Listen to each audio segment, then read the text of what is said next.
Welcome to Chandra maths. February 2025 current அஃபேர்ஸினுடைய top 100 questions நம்ம பார்க்க போறோம்.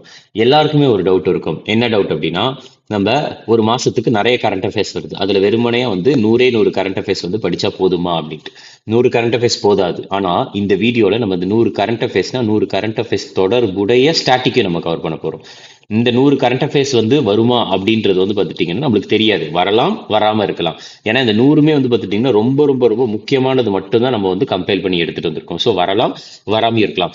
ஆனா இந்த கரண்ட் அஃபேர்ஸ் தொடர்பா வந்து நம்ம ஒரு சில ஸ்டாட்டிக் பார்க்குறோம்ல, இந்த ஸ்டாட்டிக் வந்து எக்ஸாம்ல வருவதற்கு நிறைய வாய்ப்புகள் இருக்கு. ஏன் அப்படின்னா இந்த ஸ்டாட்டிக் எல்லாமே ரொம்ப ரொம்ப இம்பார்ட்டண்ட்டான பாயிண்ட் மட்டும்தான் நான் வந்து கம்பைல் பண்ணி எடுத்துட்டு வந்திருக்கேன். சரியா? சரி, இப்போ நம்ம ஸ்டார்ட் பண்ணலாம். முதல் கேள்வி என்ன அப்படின்னு பாருங்க. பார்த்தீங்கன்னா ஃபர்ஸ்ட், இந்திய கடலோர காவல்படை தினம் எப்பொழுது? இந்திய கடலோர காவல்படை தினம், இதுக்கான ஆன்சர் என்னன்னா பிப்ரவரி 1. பிப்ரவரி 1 நம்மளுக்கு கடலோர காவல்படை தினம் இருக்கிற மாதிரி நம்மளுக்கு வேற என்னெல்லாம் இருக்கு? அதாவது இந்தியன் கோஸ்ட் கார்டு டே இருக்கிற மாதிரி நம்மளுக்கு ராணுவ தினம், கடற்படை தினம், விமானப்படை தினம் அப்படின்றதெல்லாம் இருக்கு. என்னென்ன டேட்ஸ்லாம் இருக்குதுன்னா,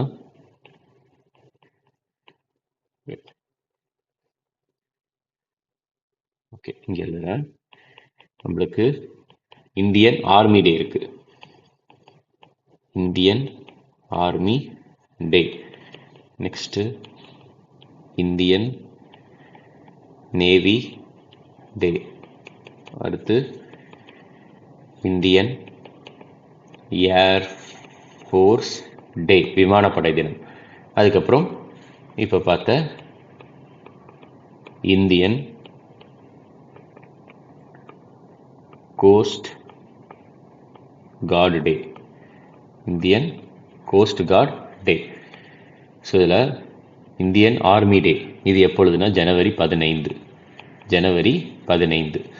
Indian navy day December 4. Indian air force day, விமானப்படை தினம் அக்டோபர் 8. கடலோர காவல்படை தினம் இப்போ தான் நம்ம பார்த்தோம், பிப்ரவரி 1. ஓகே, பிப்ரவரி 1. இதில் இப்போ பார்த்த ரெண்டு கடலோர காவல்படை தினம் வந்து 2025 வருஷம் எத்தனாவது கடலோர காவல்படை தினம் அப்படின்னா 47வது கடலோர காவல்படை தினம். ஓகே, அடுத்த கேள்வி.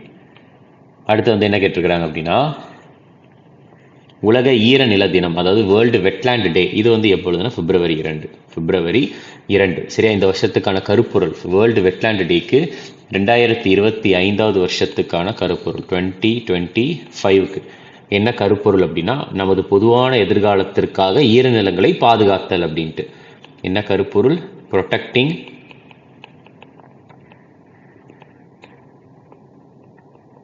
wetlands, protecting wetlands for our common future. சரியா? protecting wetlands for our common future.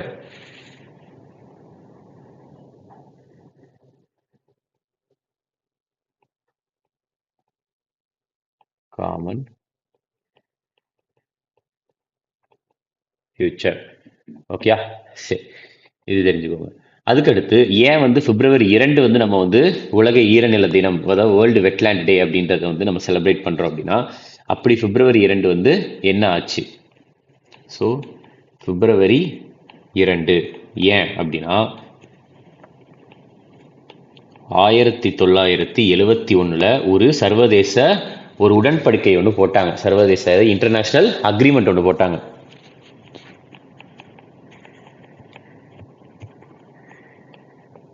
International agreement ஒன்று போட்டாங்க. இந்த ஒப்பந்தம் வந்து எதுக்காக அப்படின்னா, உலகத்தில் இருக்கக்கூடிய முக்கியமான ஈரநிலங்களை வந்து பாதுகாப்பதற்காக. சரியா? இந்த ஒப்பந்தத்தில் வந்து இந்தியா சைன் போட்டுச்சா அப்படின்னு கேட்டால் சைன் போட்டுச்சு தான். ரைட்டா? இந்தியா வந்து ஒரு உடன்படிக்கையில் இது ஒரு மெம்பராக இருக்கு. சரி, இந்த ஒப்பந்தமானது வந்து சைன் பண்ணப்பட்டது வந்து எப்போதுன்னா 1971. ஆனால் இந்தியா எப்போ சைன் பண்ணுச்சு? இந்தியா எப்போ சைன் பண்ணுச்சுன்னா பிப்ரவரி 1, 1982. சரியா? சர்வதேச அளவில் சைன் பண்ணப்பட்டது பிப்ரவரி 2, 1971. இந்தியா சைன் பண்ணது பிப்ரவரி 1, 1982.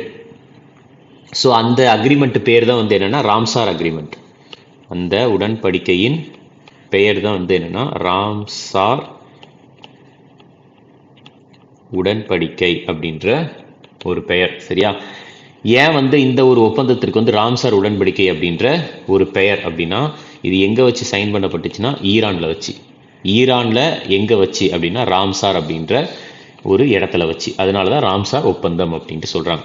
இந்த ஒப்பந்தத்துக்கு கீழே வந்து இந்தியாவில் வந்து எத்தனை ஈரநிலங்களை பாதுகாக்கிறாங்க அப்படின்னா டோட்டலா 89. டோட்டலா எத்தனை அப்படின்னா 89. அந்த 89ல வந்து 20 இடங்கள் வந்து எங்க இருக்குன்னா தமிழ்நாட்டில் தான் இருக்கு. தமிழ்நாடு தான் நம்பர் 1ல இருக்கு. ஈரநிலங்கள், அதாவது ராம்சார் ஒப்பந்தத்துக்கு கீழே வந்து இந்தியாவில் இருக்கக்கூடிய ஈரநிலங்கள்ல வந்து அதிகமா இருக்கிறது தமிழ்நாடு தான். சரியா?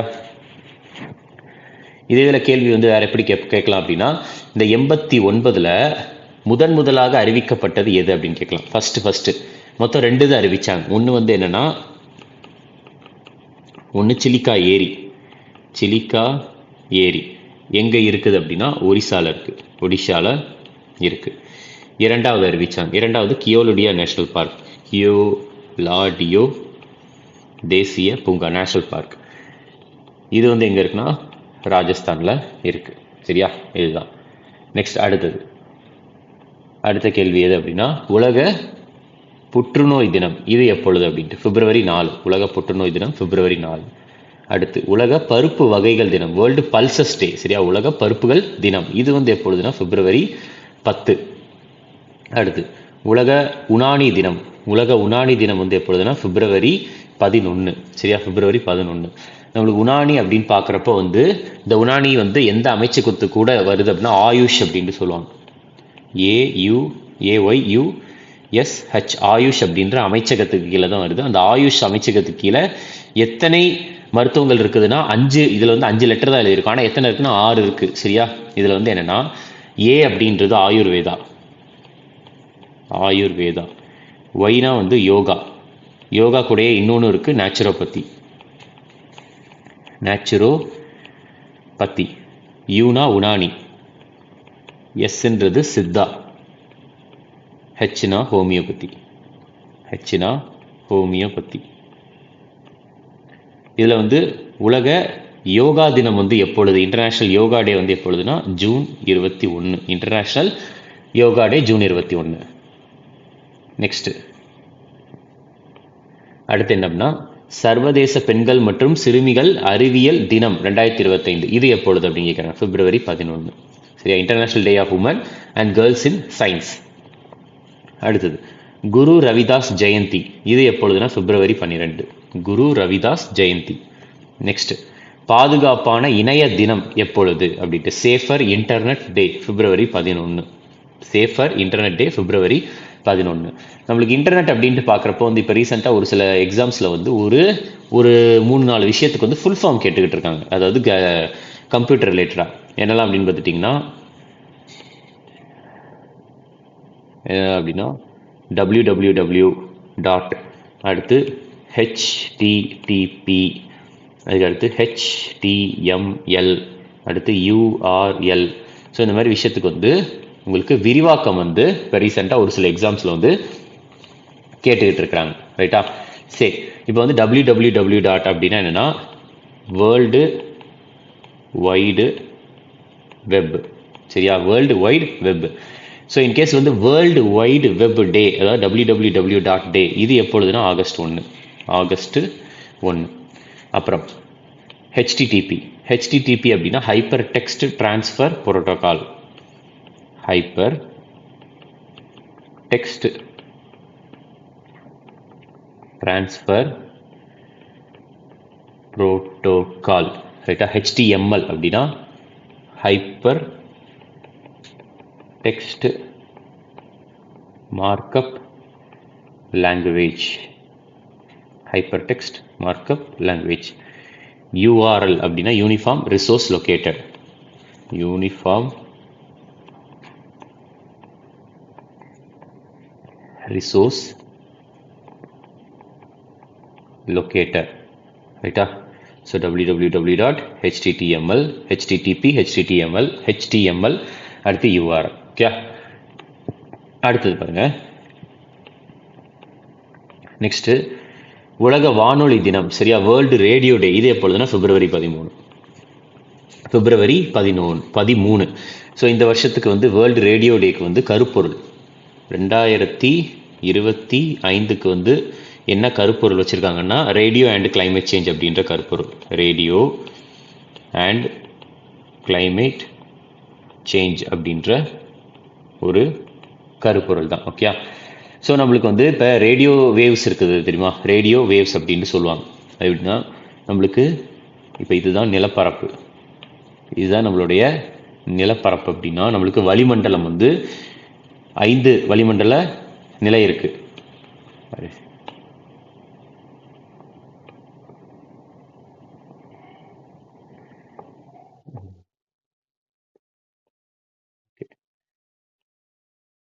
ஒன்று 2 3 4 5 சரியா.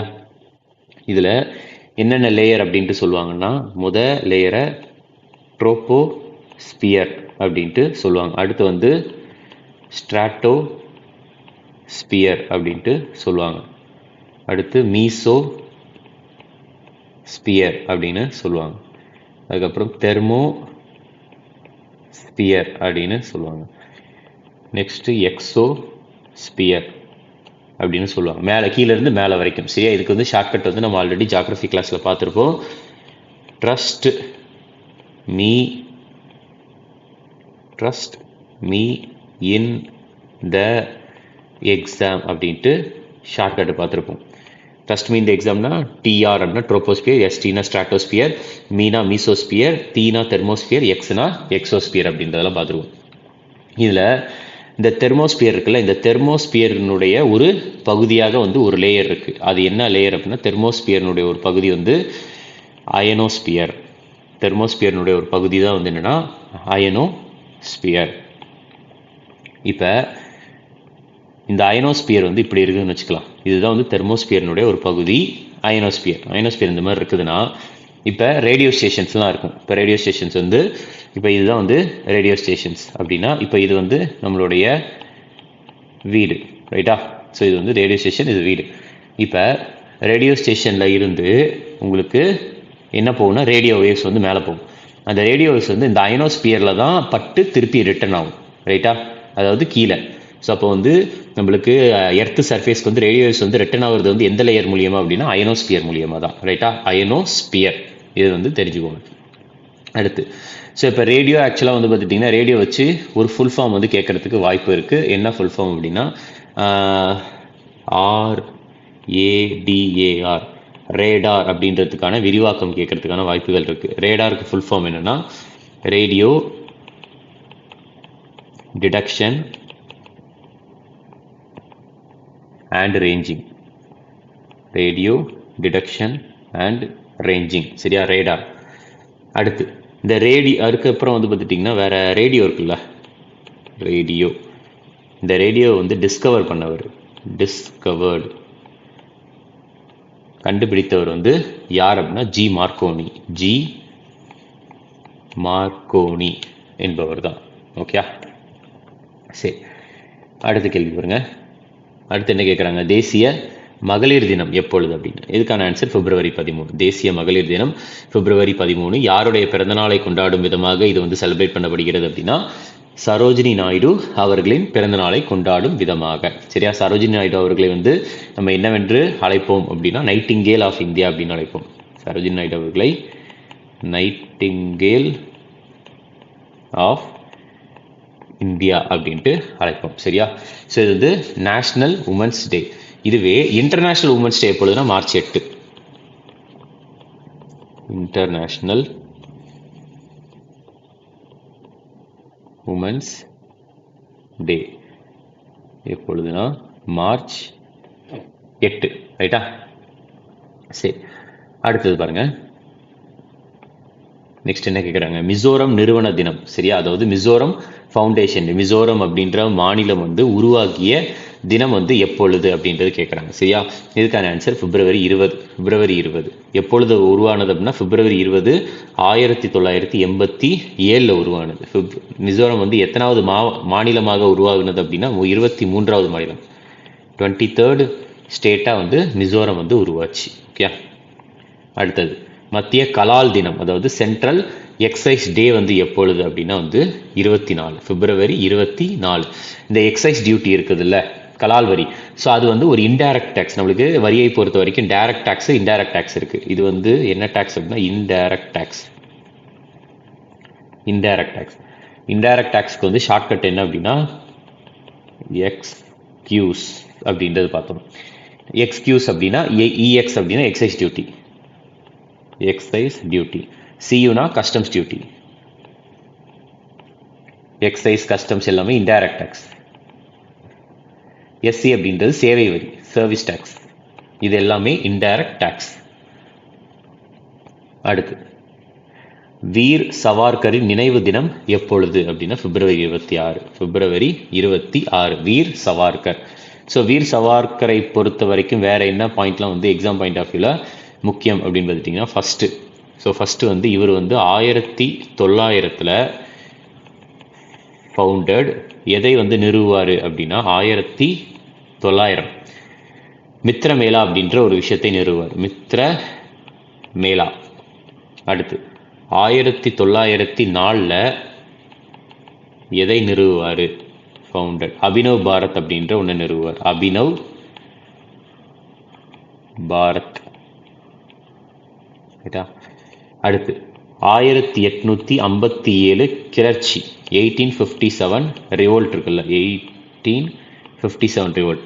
அந்த 1857 ரிவோல்ட்டை இவர் என்னன்னு சொல்லியிருப்பார்னா first war of Indian independence அப்படின்னு சொல்லியிருப்பார். அதாவது இந்திய சுதந்திரத்துக்கான முதல் போர் அப்படின்ட்டு சொல்லியிருப்பார். First war of Indian independence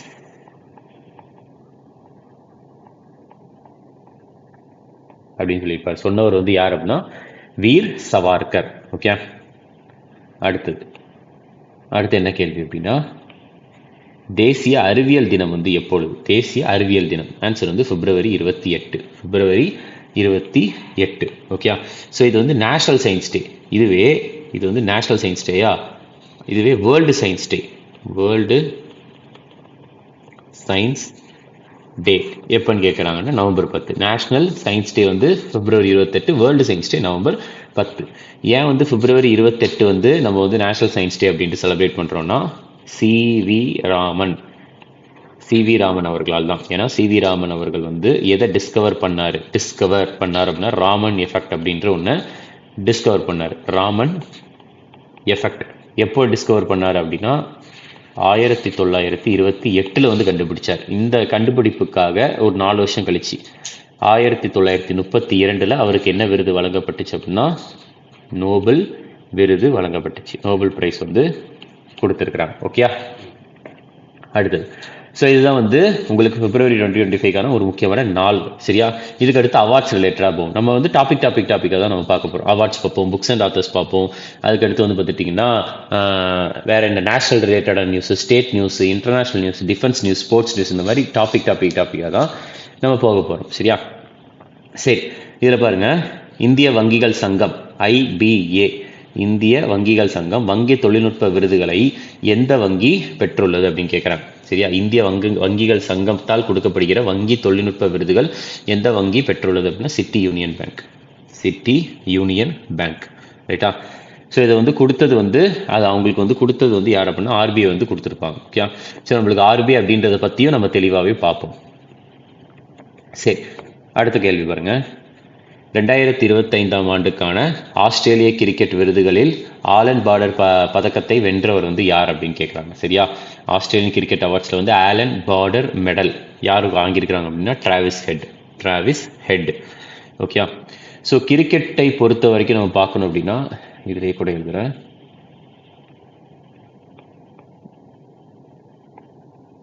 okay. Cricket நம்மளுக்கு கிரிக்கெட் ரிலேட்டடாக உங்கள் எல்லாருக்குமே தெரியும். ODI world cup, one day international உலக கோப்பை.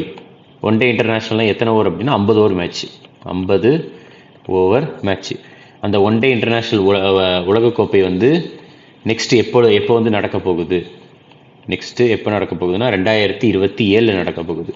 2027க்கு அப்புறம் எப்போ நடக்க போகுதுன்னா 4 வருஷம் கழிச்சு 2000 ஏன்னா உலகக்கோப்பை அப்படின்றது ஒன் டே இன்டர்நேஷனல் உலகக்கோப்பை 4 வருஷத்துக்கு ஒரு தடவை நடக்கும். அதில் 2027 நெக்ஸ்ட் நடக்க போகுது, அடுத்து 2031. இதில் 2027 எங்கே வச்சு நடக்க போகுதுன்னா ஒரு 3 நாடுகளில் வச்சு. ஒன்று சவுத் ஆப்பிரிக்கா, 2027 ஒரு நாள் உலகக்கோப்பை வந்து எங்கே வச்சு நடக்க போகுதுன்னா சவுத் ஆப்பிரிக்கா மற்றும் ஜிம்பாப்வே மற்றும் நமீபியா, இந்த 3 இடத்துல வச்சு நடக்க போகுது. 2031 உலகக்கோப்பை வந்து எங்கே வச்சு நடக்க போகுதுன்னா பங்களாதேஷ் மற்றும் இந்தியா. பங்களாதேஷ் மற்றும் இந்தியாவில் வச்சு நடக்க போகுது 2031 உலகக்கோப்பை. அடுத்தது தோக்ரி மொழிக்காக சாகித்ய அகாடமி விருது 2024 வென்றவர் வந்து யார் அப்படின்னு கேட்குறாங்க. சமன் அரோரா.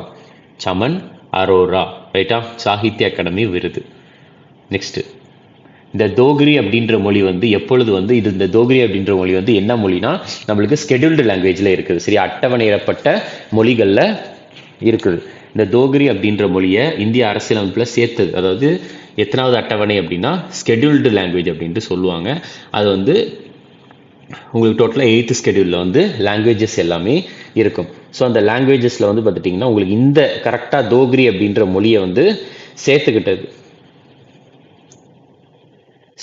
வந்து எந்த அமெண்ட்மெண்ட் அப்படின்னு கேட்பாங்க. ஸோ இந்த தோக்ரி அப்படின்றது மொழி 8th ஸ்கெடியூலில் எப்போ சேர்த்தாங்க அப்படின்ற மாதிரி கேட்டாங்கன்னா 92வது கான்ஸ்டிடியூஷனல் அமெண்ட்மெண்ட் ஆக்ட், CAA, சரியா? கான்ஸ்டிடியூஷனல் அமெண்ட்மெண்ட் ஆக்ட், அப்போ தான் இதை சேர்த்துக்கிட்டாங்க.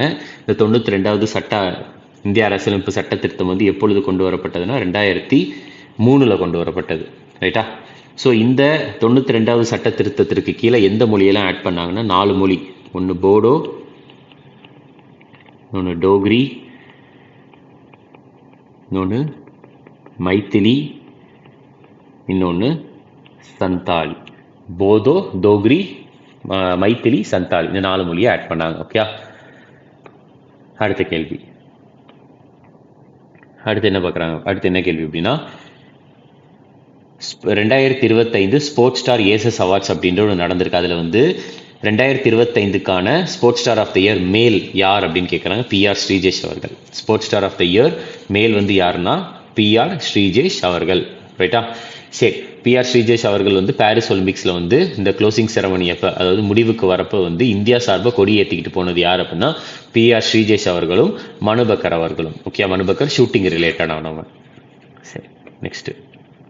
ஸோ PR ஸ்ரீஜேஷ் அவர்கள் வந்து எந்த ஒரு பிளேயர் அப்படின்னா இவர் வந்து ஹாக்கி பிளேயர்,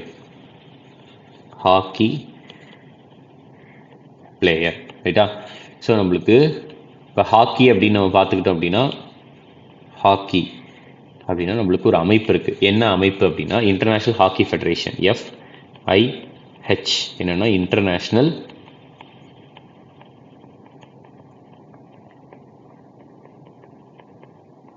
ஹாக்கி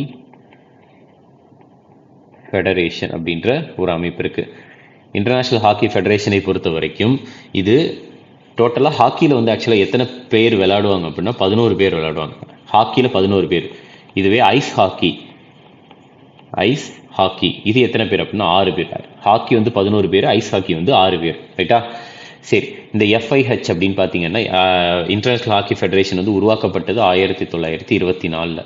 என்னுடைய தலைமையகம் எங்கே இருக்குன்னா லவுசானேல இருக்குது. லவுசானே வந்து எங்கே இருக்குன்னா சுவிட்சர்லாண்டில் இருக்குது.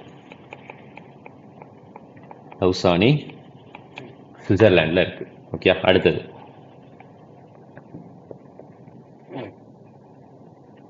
என்ன கேட்குறாங்கன்னா ஒரு நாள் போட்டிகளில் 14,000 ரன்கள் மைல்கல்லை அதிவேகமாக கடந்த பேட்ஸ்மேனான கிரிக்கெட் வீரர் வந்து யார் அப்படின்னு கேட்குறாங்க. விராட் கோலி அவர்கள் தான், சரியா?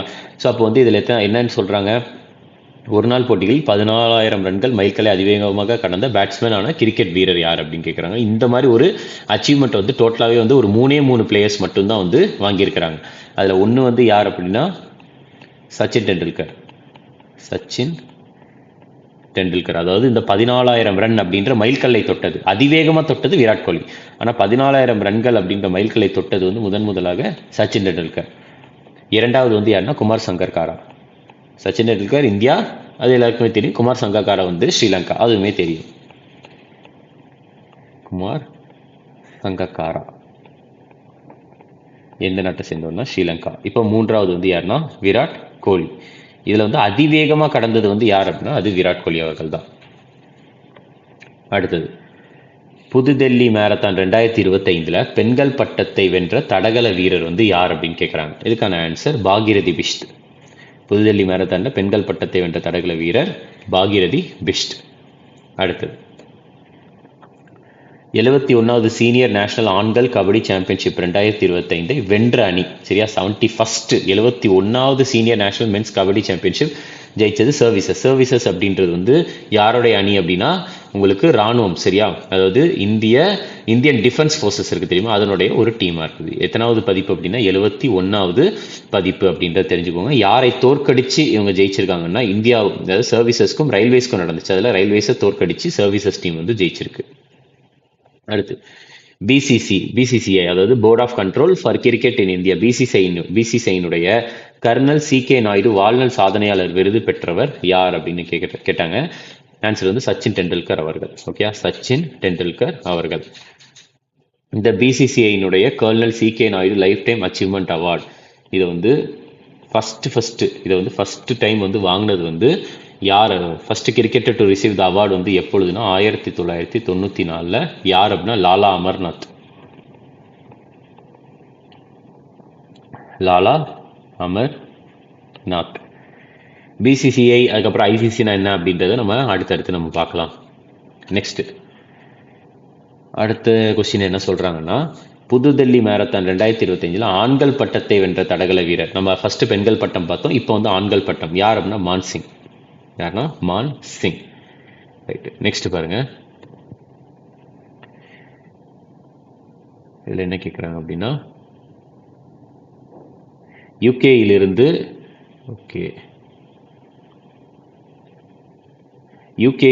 கௌரவ நைட்ஹுட் பெறுபவர் வந்து யார் அப்படின்னு கேட்குறாங்க. சரியா, who receives honorary knighthood from UK அப்படின்னு கேட்குறேன். இதுக்கான ஆன்சர் சமீர் கனோடியா.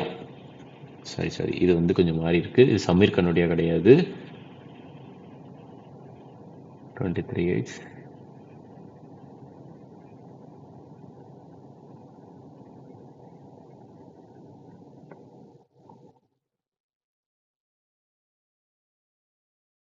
இது ஆக்சுவலாக வந்து பார்த்துட்டிங்கன்னா இது வந்து யூகேயிலிருந்து கௌரவ நைட்ஹுட் பெறுபவர் வந்து யார் அப்படின்னா சுனில் பாரதி மிட்டல். சரியா, சுனில் பாரதி மிட்டல் என்பவர் தான். சரி, நெக்ஸ்ட் பாருங்க. டைம் இதழின் ஆண்டின் சிறந்த பெண் பட்டியலில் வந்து இடம்பெற்ற ஒரே இந்தியர் வந்து யார் அப்படின்னு கேட்குறாங்க. டைம்ஸ் மேகசின்ல உமன் ஆஃப் த இயர் லிஸ்ட்ல வந்து பெயர் பெற்ற ஒரே இந்தியன் வந்து யாருன்னா பூர்ணிமா தேவி பர்மன் அவர்கள்.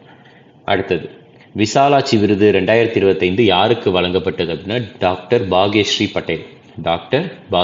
Patel.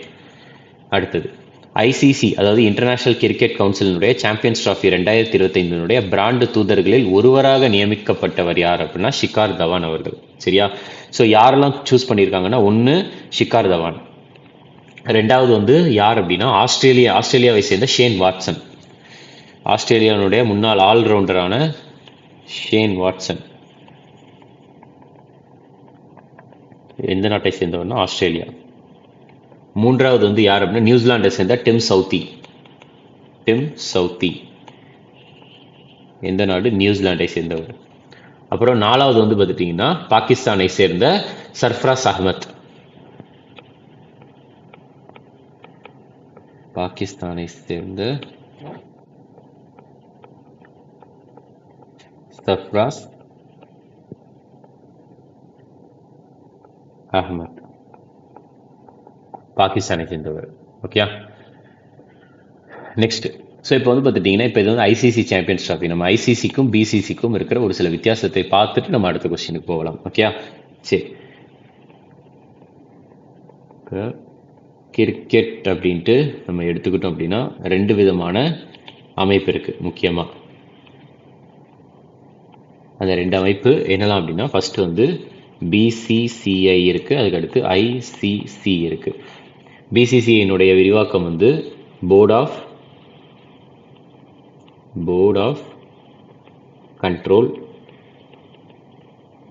For cricket in India. Board of control for cricket in India. ஐசிசியினுடைய விரிவாக்கம் international cricket council.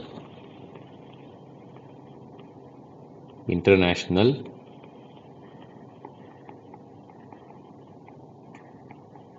Cricket council. Okay, இதில் பிசிசிஐ வந்து எப்பொழுது வந்து உருவாக்கப்பட்டது அப்படின்னா 1928. ஐசிசி எப்பொழுது உருவாக்கப்பட்டதுன்னா ஜூன் 15, 1909. பிசிசிஐயோடைய தலைமையகம் எங்கே இருக்குன்னா மும்பை. மும்பை எங்கே இருக்குது? மகாராஷ்டிரா மாநிலம். ஐசிசியினுடைய தலைமையகம் எங்கே இருக்குன்னா துபாய். துபாய் எங்கே இருக்குது அப்படின்னா யுனைடெட் அரப் எமிரேட்ஸ், ஐக்கிய அரபு எமிரகம். பிசிசியினுடைய தலைவர் வந்து யாருன்னா ராஜர் பின்னி. ராஜர் பின்னி. ஐசிசியினுடைய தலைவர் யாருன்னா ஜெய் ஷா. ஜே ஷா. ஓகே, அடுத்தது ஸோ ரீசெண்டாக வந்து தலைமை தேர்தல் ஆணையராக நியமிக்கப்பட்டுள்ளவர் யார் அப்படின்றது கேட்குறாங்க. இதுக்கான ஆன்சர் வந்து ஞானேஷ்குமார். ஆன்சர் ஞானேஷ் குமார் அவர்கள். சரியா? அடுத்தது ஸோ எலெக்ஷன்ஸை பொறுத்த வரைக்கும் நீங்கள் பார்த்தீங்க அப்படின்னா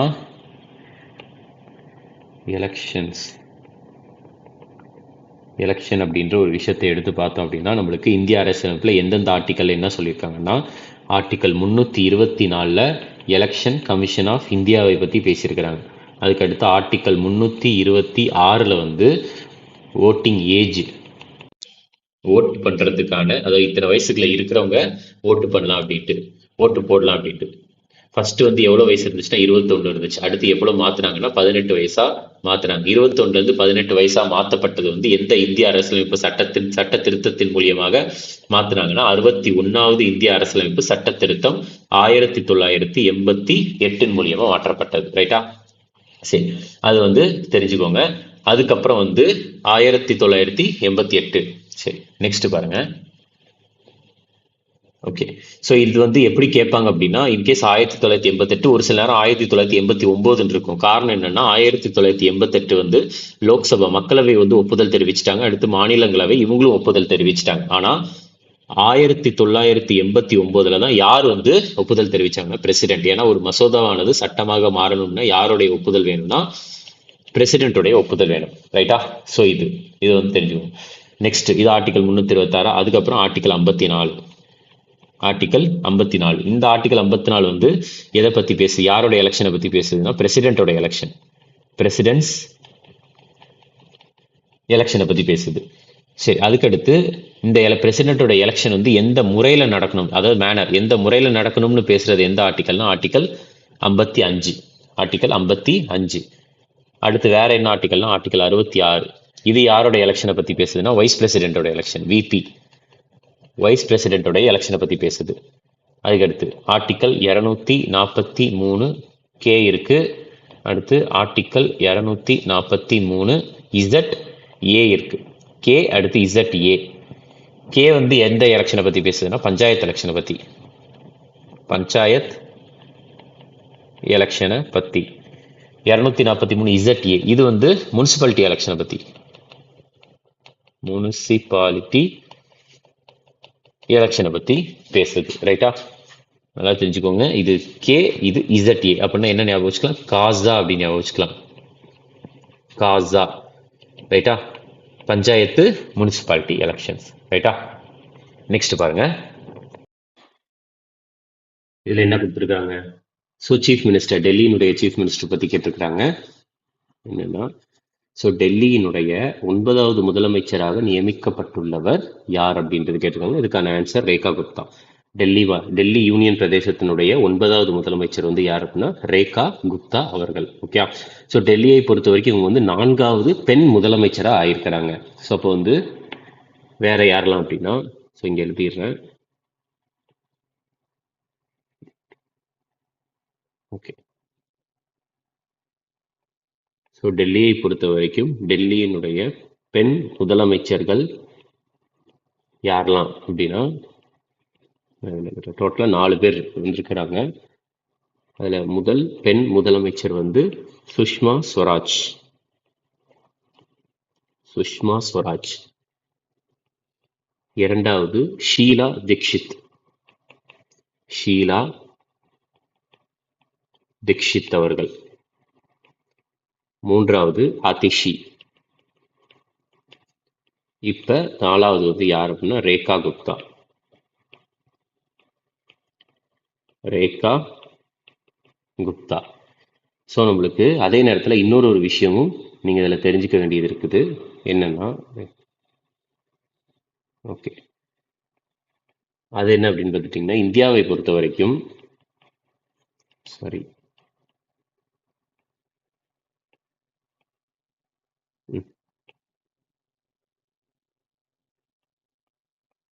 இந்தியாவை பொறுத்த வரைக்கும்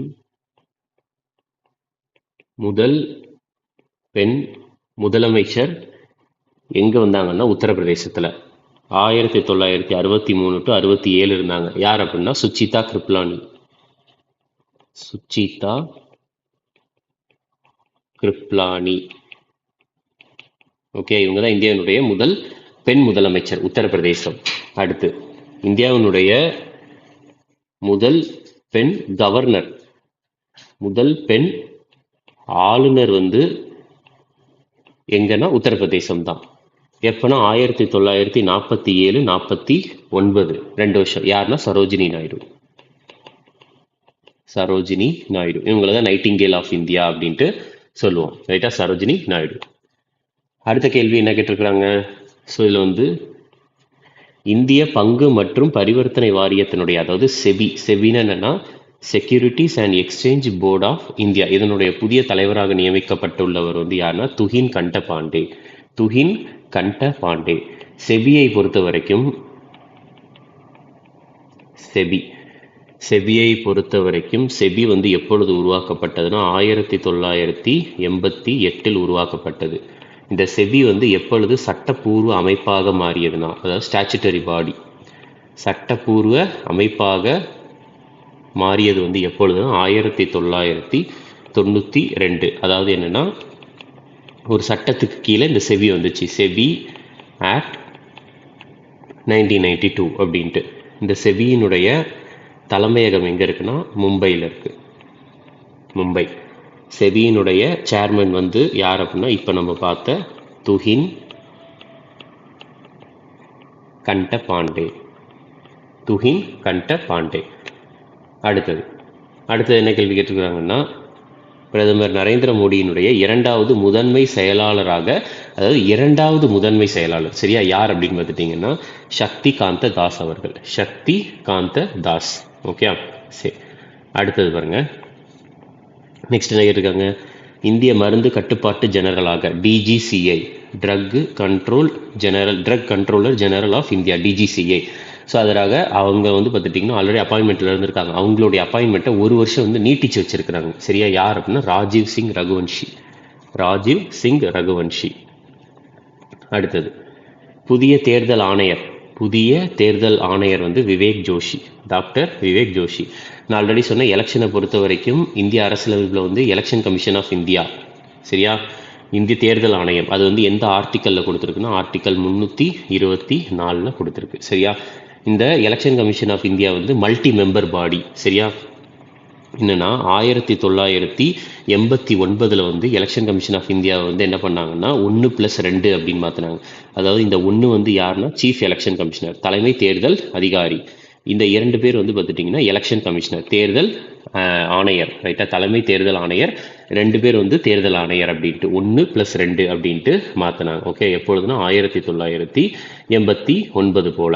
பட் இந்த இயர் கூட நம்மளுக்கு வந்து அந்த அளவுக்கு இம்பார்ட்டன்ட் இல்லை. இந்த எலெக்ஷன் கமிஷன் ஆஃப் இந்தியா வந்து பார்த்துட்டிங்கன்னா ஒரு மல்டி மெம்பர் பாடி, அதாவது நிறைய பேரை கொண்ட ஒரு குழு. அந்த நிறைய பேர் வந்து எத்தனை பேர் அப்படின்னு பார்த்துட்டிங்கன்னா 3 பேர். ஓகே, ஒரு சீஃப் எலெக்ஷன் கமிஷனர், 2 வந்து எலெக்ஷன் கமிஷனர். அடுத்தது அமெரிக்க உளவுத்துறை தலைவராக தேர்ந்தெடுக்கப்பட்டுள்ளவர் வந்து யாருன்னா இந்திய வம்சாவளியை சேர்ந்த துளசி கப்பாட் சரியா. அமெரிக்க உளவுத்துறை தலைவர். அடுத்தது அருணாச்சல பிரதேசத்துல வந்து நியோக்கும் யுல்லா கொண்டாட்டத்தில் கலந்து கொண்டவர் யார் சரியா. நியூக்கும் யுல்லா. ஆன்சர் வந்து பார்த்தீங்கன்னா Jagdeep Dhankhar. Nyokum Yullo celebration. So exam செல்வி கேட்பாங்கன்னா நியோகும் யுல்லா ஃபெஸ்டிவல் வந்து எந்த மாநிலத்து கூட தொடர்புடையது அப்படின்னா ஆன்சர் வந்து அருணாச்சல பிரதேசம். அடுத்தது அருணாச்சல பிரதேசத்தினுடைய மாநில பறவை ஸ்டேட் பேர்டு என்ன அப்படின்னா கிரேட் ஹார்ன்பில். Great hornbill. இந்த கிரேட் ஹார்ன்பில் தான் வந்து கேரளாவுக்குமே மாநில பறவை. கேரளாவுக்கும் மாநில பறவை இந்த கிரேட் ஹார்ன்பில் தான். ஓகே. அடுத்த கேள்வி, இந்தியாவில் எந்த மாநிலம் முதல் செயற்கை நுண்ணறிவு பல்கலைக்கழகம், சரியா, ஆர்டிஃபிஷியல் இன்டெலிஜென்ஸ் யூனிவர்சிட்டியை கொண்டு வந்தது எது அப்படின்னா மகாராஷ்டிரா. ரைட்டா. அதே நேரத்தில் இந்தியாவினுடைய முதல் டிஜிட்டல் யூனிவர்சிட்டி எங்க அப்படின்னா கேரளா. சரியா. இந்தியாவினுடைய முதல் artificial intelligence university Maharashtra, digital university Kerala. அடுத்து பிம்ஸ்டெக் இளைஞர் உச்சி மாநாடு 2025 எந்த மாநிலம் நடத்துகிறது? பிம்ஸ்டெக் இளைஞர் உச்சி மாநாடு. ஆன்சர் வந்து குஜராத். பிம்ஸ்டெக்கை பொறுத்த வரைக்கும் பிம்ஸ்டெக்கினுடைய விரிவாக்கம் வந்து நான் நிறைய டைம் சொல்லியிருக்கேன். பே ஆஃப் பெங்கால், வங்காள விரிகுடா, bay of Bengal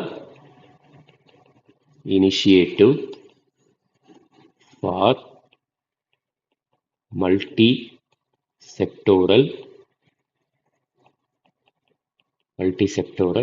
technical and economic cooperation.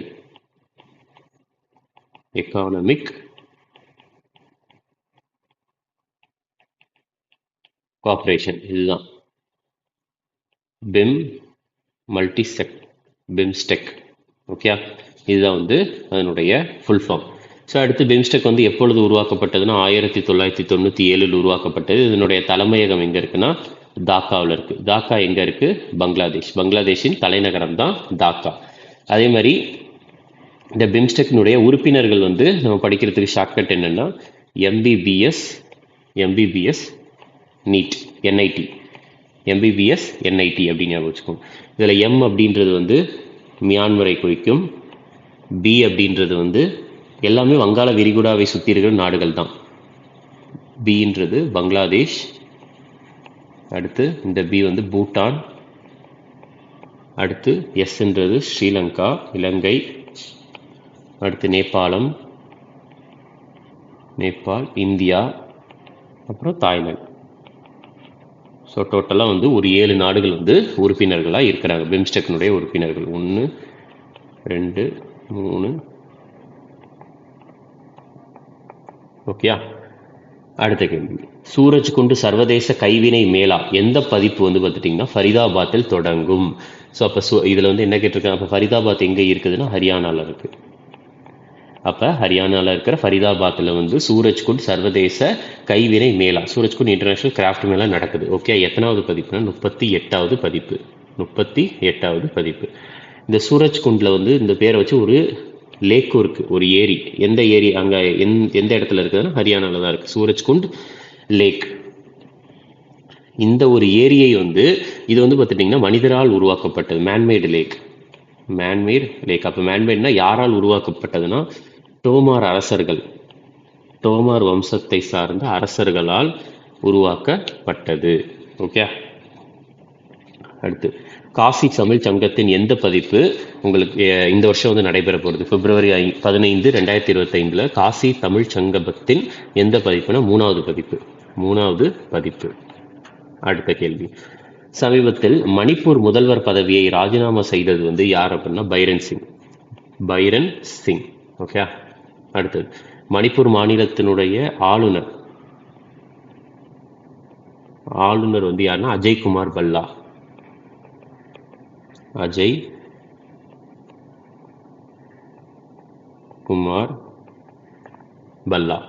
Okay. அடுத்த கேள்வி, உங்களுக்கு ஒரு 3 மாநிலங்கள் இருக்கு. என்ன அப்படின்னா மணிப்பூர், மெகாலயா, அடுத்து திரிபுரா. இந்த 3 மாநிலத்துக்குமே வந்து பார்த்துட்டிங்கன்னா ஒரே நாளில் தான் வந்து மாநில அந்தஸ்து கொடுத்தாங்க. எப்பொழுதுனா January 21, 1972. அப்போ January 21 தான் மாநில அந்தஸ்து, statehood.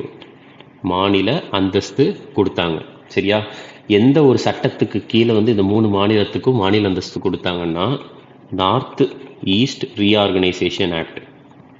North east reorganisation act 1971க்கு கீழே வந்து பார்த்துட்டிங்கன்னா இந்த 3 மாநிலங்களுக்கும் மாநில அந்தஸ்து கொடுத்துருக்குறாங்க. ஓகே, அடுத்த கேள்வி. இந்தியாவினுடைய முதல் வெள்ளை புலி இனப்பெருக்க மையம் வந்து எங்கே நிறுவ போகிறாங்க அப்படின்னா மத்திய பிரதேசத்தில். மேக்ஸிமம் வந்து புலி அப்படின்னு வந்துட்டாலே வந்து அதுக்கு ஆன்சர் வந்து 90%, 90% வந்து ஆன்சர் மத்திய பிரதேசம் தான் இருக்கும். காரணம் என்ன அப்படின்னு பார்த்துட்டிங்கன்னா உங்களுக்கு மத்திய பிரதேசத்தில் தான் வந்து அதிகமான புலிகளின் எண்ணிக்கை வந்து இருக்குது. ஓகே, ஸோ டைகரை பொறுத்த வரைக்கும் இந்திய அரசாங்கம் வந்து புலிகளை பாதுகாப்பதற்காக ப்ராஜெக்ட் டைகர் அப்படின்ற ஒன்று கொண்டு வந்திருந்தாங்க. எப்பொழுதுனா ஏப்ரல் 1, 1973. ஏப்ரல் 1, 1973. அடுத்து ஸோ இது வந்து பார்த்துட்டிங்கன்னா வெள்ளை புலி இருக்குல்ல, வெள்ளை புலியை பொறுத்த வரைக்கும் ஒரு கேள்வி இருக்குது. இந்தியாவிலேயே வந்து வெள்ளை புலி அதாவது சஃபாரி, அதாவது ஜீப்பில் போயிட்டு நம்ம வந்து அனிமல்ஸ் எல்லாம் கிட்டக்கையே பார்க்கலாம்ல. ஸோ அதே மாதிரி வந்து பார்த்துட்டிங்கன்னா இந்தியாவினுடைய முதல் ஒயிட் டைகர், WTன்னு போடுறேன், அதான் அந்த ஆரோ மார்க் போட்டு எழுதிங்க, வெள்ளை புலி ஒயிட் டைகர் சஃபாரி எந்த இடத்துல கொண்டு வந்தாங்கன்னா முகுந்த்பூர் ஒயிட் டைகர் சாங்சுரியில். முகுந்த்பூர் ஒயிட் டைகர் சஃபாரி தான் இந்தியாவினுடைய முதல் ஒயிட் டைகர் சஃபாரி. சஃபாரின்றது ஜீப்பில் போயிட்டு இந்த அனிமல்ஸ் எல்லாம் பக்கத்தில் பார்க்குறது. அடுத்து 2025ஆம் ஆண்டிற்கான வடகிழக்கில் முதல் பசுமை மதிப்பிடப்பட்ட பள்ளியாக மாறி வரலாறு படைத்த மாநில பள்ளி எது? சரியா? அதாவது first green rated school in north east 2025 வந்து எங்கே அப்படின்னா சிக்கிமில். ஆன்சர் வந்து எங்கே அப்படின்னா சிக்கிம். அடுத்து ஸோ ஆர்எஸ்எஸ்ஸின் புதிய தலைமையகமான கேசவ்குஞ்ச் வந்து எங்கு திறக்கப்பட்டுள்ளது? ஆர்எஸ்எஸ்னா ஃபுல் ஃபார்ம் வந்து ராஷ்ட்ரிய ஸ்வயம் சேவக் சங். சரியா? சங்கம். அதான் ஆன்சர் வந்து பார்த்துட்டிங்கன்னா நியூ டெல்லியில் தான் அவங்களுடைய புதிய ஹெட் குவார்ட்டர்ஸை தொடங்கியிருக்கிறாங்க. பேர் வந்து கேசவ்குஞ்ச். அடுத்து எந்த மாநில அரசு வந்து பயன்படுத்தப்படாத மருந்துகளை அகற்றுவதற்கான புதிய திட்டமான என் ப்ரௌடு அதை வந்து அறிமுகப்படுத்தியுள்ளது அப்படின்னா கேரளா மாநிலம். சரியா? என் ப்ரௌடு. அடுத்தது இந்தியாவில் 37 மாநிலங்கள் மற்றும் யூனியன் பிரதேசங்கள், அதாவது 37 மாநிலங்கள் மற்றும் யூனியன் பிரதேசம்னா அதை எப்படி சொல்கிறாங்கன்னா நம்மளுக்கு டோட்டலாக 28 மாநிலங்கள் இருக்குது, 9 யூனியன் பிரதேசங்கள் இருக்குது. அதை ஒன்றா சேர்த்து தான் 37 மாநிலங்கள் மற்றும் யூனியன் பிரதேசம் அப்படின்னு சொல்கிறாங்க. ஸோ அதில் வந்து பார்த்துட்டிங்கன்னா அதிக எண்ணிக்கையிலான பறவை இனங்களை பதிவு செய்த மாநிலம் எது அப்படின்னா அது மேற்கு வங்கம். சரியா? 2வது இடத்துல வந்து உத்தரகாண்ட் இருக்குது, 3வது இடத்துல வந்து அஸ்ஸாம் மாநிலம் இருக்குது. அடுத்து இந்தியாவினுடைய முதல் மிருக கண்காட்சி சாலையை அடிப்படையாக கொண்ட பயோ பேங்க் எந்த மாநிலத்தில் திறக்கப்பட்டுள்ளது? First zoo based bio bank opens at which state? Answer வந்து பார்த்துட்டிங்கன்னா வெஸ்ட் பெங்கால், மேற்கு வங்கத்தில் தான் தொடங்கியிருக்கிறாங்க. அடுத்தது அகில இந்திய கிண்ணர் மகா சம்மேளத்தின் முதல் பதிப்பு எங்கே நடைபெறுகிறது அப்படின்னா அஜ்மேரில் தான். சரியா? First edition. ஸோ ஃபர்ஸ்ட் அப்படின்றப்ப ரொம்ப முக்கியம். ஓகே, ஆல் இந்தியா கின்னார் மகா சம்மேளன். அஜ்மேர் எங்கே இருக்குன்னா ராஜஸ்தான். அடுத்து அலி ஐ லிக்காங்கு திருவிழா எந்த மாநிலத்தில் அப்படின்னா அஸ்ஸாம். அலி ஐ லிக்காங்கு திருவிழா அஸ்ஸாம். நெக்ஸ்ட் 72வது உலக அழகி போட்டி எங்கு நடைபெறும் அப்படின்னா வந்து தெலுங்கானா. 72வது உலக அழகி போட்டி தெலுங்கானா. ஓகே, அடுத்தது இதில் இந்தியா சார்பாக வந்து யார் வந்து ரெப்ரசன்ட் பண்ண போகிறாங்க? இந்தியா சார்பாக யார் போக போகிறாங்கன்னா நந்தினி குப்தா. சரியா? இந்த 72nd மிஸ் வேர்ல்டில் வந்து இந்தியா சார்பாக கலந்துக்க போகிறது வந்து யாருன்னா நந்தினி குப்தா.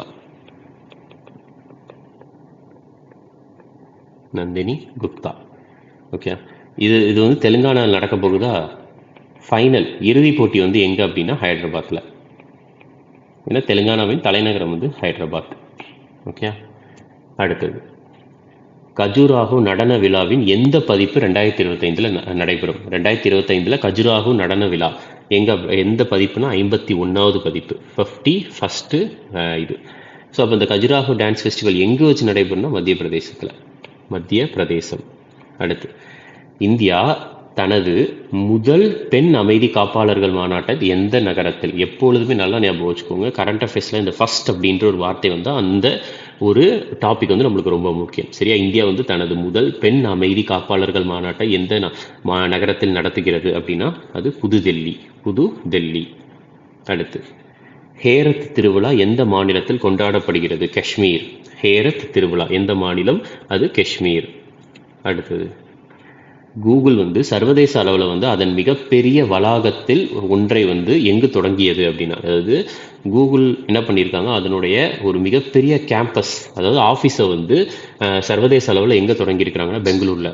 ரொம்ப ரொம்ப பெருசு. சரியா? மிகப்பெரிய அளவில் வந்து பார்த்துட்டிங்கன்னா பெங்களூரில் ஆரம்பிச்சிருக்கிறாங்க. அடுத்தது, உலகின் மிகப்பெரிய ஜூமூர் நடனம் நடத்தும் மாநிலம் எது அப்படின்ட்டு. World's largest Jhumur dance. அப்போ வந்து ஜூமூர் அப்படின்ற ஒரு நடனம் வந்து எந்த மாநிலத்து கூட தொடர்புடையதுன்னு Assam. Assam. Okay. Guinness world record வந்து படைச்சிருக்கிறாங்க. வேர்ல்ட்ஸ் லார்ஜஸ்ட் அப்படின்னா கிட்டத்தட்ட ஒரு 7500 பேர் வந்து நடனம் ஆடியிருக்காங்க இந்த ஜூமூர் அப்படின்ற டான்ஸை. அடுத்து, சர்வதேச பெண்கள் மாநாடு 10வது பதிப்பு. அப்போ சர்வதேச பெண்கள் மாநாடு 10வது பதிப்பு எந்த இடத்துல நடைபெற்றுச்சுன்னா பெங்களூரில் நடைபெற்றுச்சு. அடுத்தது, இந்தியாவில் 4 புதிய ராம்சார் தலங்கள் சேர்க்கப்பட்டுள்ளன. சரியா? அதனோட சேர்ந்து டோட்டலாக எத்தனை ராம்சார் தலங்கள் வந்து இந்தியா வந்து வச்சிருக்கிறாங்க அப்படின்னா 89. ராம்சார் அப்படின்றது வந்து ஈர நிலங்களை வந்து பாதுகாப்பதற்காக போடப்பட்ட ஒப்பந்தம். வெட்லேண்ட்ஸை ப்ரொடெக்ட் பண்ணுறதுக்காக, ஈர நிலங்களை பாதுகாப்பதற்காக சர்வதேச அளவில் போடப்பட்ட ஒப்பந்தம் தான் ராம்சார் கன்வென்ஷன் அப்படின்ட்டு. சரியா? 4 இது புதுசாக சேர்த்துருக்காங்க. அந்த 4 இது வந்து என்ன அப்படின்றத வந்து நம்ம ஆல்ரெடி கரண்ட் அஃபேர் சீரீஸில், அதாவது டாபிக் வைஸ் கரண்ட் அஃபேர் சீரீஸில் பார்த்துட்டோம். சக்கரக்கோட்டை பறவைகள் சரணாலயம், தேர்த்தங்கல் பறவைகள் சரணாலயம், இந்த ரெண்டுமே தமிழ்நாடு. என்னென்னு நான் எழுதிடுறேன். அந்த 4 இது வந்து சக்கரக்கோட்டை பிஎஸ்ன்னு போடுறேன், பேர்டு சாங்சுரி பறவைகள் சரணாலயம். இன்னொன்று தேர்த்தங்கல் பிஎஸ் பேர்டு சாங்சுரி பறவைகள் சரணாலயம். இந்த ரெண்டுமே தமிழ்நாட்டில். 3வது வந்து கெச்சியோபால்ரி ஈரநிலம். கெச்சியோபால்ரி வெட்லேண்ட், WLன்னு போடுறேன், வெட்லேண்ட் ஈரநிலம். இது எங்கன்னா சிக்கிம் மாநிலத்தில். 4வது ஊதுவா ஏரி. இது வந்து எங்க அப்படின்னா ஜார்க்கண்ட். சரியா? Chakkarakottai bird sanctuary, Therthangal bird sanctuary, இந்த ரெண்டுமே தமிழ்நாட்டில். அடுத்து கெச்சியோபால்ரி ஈரநிலம் வெட்லேண்ட், இது சிக்கிமில். அடுத்து ஊதுவா ஏரி வந்து ஜார்க்கண்டில். ஓகே. இது வந்து எந்த ஒரு ஒப்பந்தத்தின் மூலியமாக கையெழுத்து போட்டாங்கன்னா ராம்சார் அப்படின்ற கன்வென்ஷன். சரியா? ராம்சார் ஒப்பந்தம். இந்த ராம்சார் அப்படின்ற இடம் வந்து எங்க இருக்குன்னா ஈரான். அந்த ஈரான்ல இருக்கிற ராம்சார் இடத்துல வச்சு கையெழுத்து போட்டதுனால தான் ராம்சார் கன்வென்ஷன் அப்படின்ட்டு சொல்றாங்க. ஸோ இது எப்பொழுது கையெழுத்து போட்டதுன்னா 1971. இந்தியாவிலே அதிகமான ஈரநிலங்கள், அதாவது இந்த ராம்சாருக்கு கீழே பாதுகாக்கப்படுகிற ஈரநிலங்கள் அதிகமாக இருக்கிறது தமிழ்நாட்டில் தான். டோட்டலாக 20 இருக்குது. ஓகே. அடுத்த கேள்வி, ராம் மோகன் நாயுடு யார் அப்படின்னு பார்த்துட்டிங்கன்னா இந்தியாவினுடைய விமான போக்குவரத்து அமைச்சர். சரியா? விமானத்துறை அமைச்சர் வந்து யாருன்னா ராம் மோகன் நாயுடு. அவர் வந்து பார்த்துட்டிங்கன்னா உதான் யாத்ரி கஃபே. சரியா? உதான் யாத்ரி கஃபே வந்து எங்கு திறந்து வைத்தார் அப்படின்னா சென்னை பன்னாட்டு வானூர்தி நிலையம், சென்னை சர்வதேச விமான நிலையத்தில் தான். அடுத்தது, இந்த உதான் அப்படின்றது இருக்குல்ல, உதான் அப்படின்றது வந்து விமானம் தொடர்பான ஒரு திட்டம். அதுக்கு வந்து ஃபுல் ஃபார்ம் வந்து உதே தேஷ் கா ஆம் நாகரிக். சரியா? இது படிக்கணும்னு அவசியம் இல்லை, ஜஸ்ட் ஒரு ரீட் மட்டும் பண்ணிக்கோங்க. உதய் தேஷ்கா ஆம் நாகரிக். அடுத்து, எந்த இந்திய உணவு மற்றும் மளிகை டெலிவரி பிளாட்ஃபார்ம், அது அவங்க வந்து புதிய பெயர் வந்து இது பண்ணியிருக்கிறாங்க, புதுசாக வந்து பேர் மாற்றிருக்கிறாங்க. ரைட்டா? ஸோ பேர் மற்றும் அவங்களுடைய லோகோவுடன் மறுபெயரிடலை அறிவித்தது. ஸோ எந்த ஒரு டெலிவரி பிளாட்ஃபார்ம், ஃபுட்டு, அதுக்கப்புறம் இந்த கிராசரி டெலிவரி பிளாட்ஃபார்ம் வந்து புதுசாக பேர் மாற்றிருக்காங்கன்னா ஜொமேட்டோ. இந்த ஜொமேட்டோன்ற பேரை பேர் எடுத்துட்டு அவங்க என்னன்னு வச்சிருக்காங்கன்னா எட்டர்னல் அப்படின்னு மாற்றிருக்காங்க. எட்டர்னல் அப்படின்ட்டு மாற்றிருக்கிறாங்க. அடுத்தது, சர்வதேச விண்வெளி நிலையத்திற்கு, அதாவது ISS international space station, so தனியார் பணிக்காக பயணிக்கும் முதல் இந்திய விண்வெளி வீரர் வந்து யார் அப்படின்னா சுபான்ஷு சுக்லா. ஓகே. அடுத்தது, எந்த உணவு டெலிவரி தளம் வந்து நகட் அப்படின்ற ஒன்றை வந்து அறிமுகப்படுத்தியது? நகட்டை அறிமுகப்படுத்தியது அப்படின்னா ஜொமேட்டோ. சரியா, ஜொமேட்டோ. அடுத்து, இந்தியாவின் முதல் சூரிய சக்தியில் இயங்கும் கட்டண ஒளிப்பெட்டியை வணிகர்களுக்காக அறிமுகப்படுத்தியது யார் அப்படின்றது கேட்டிருக்காங்க. அறிமுகப்படுத்தியது யார் அப்படின்னா பேடிஎம். சரியா, India's first solar powered Paytm sound box. இப்போ நம்ம கடையில் போயிட்டு ஜிபேயோ இல்லை ஏதோ கியூஆர் கோடு வச்சு ஸ்கேன் பண்ணோம்னா இந்த இவ்வளோ கட்டணம் வந்து பெறப்பட்டது அப்படின்னு சொல்கிறாங்களா, அந்த சவுண்டு பாக்ஸை வந்து சோலார்லேயே வந்து அது வந்து பவர் பண்ணிக்கிற மாதிரி வந்து யார் அறிமுகப்படுத்தியிருக்காங்கன்னா பேடிஎம். அடுத்தது,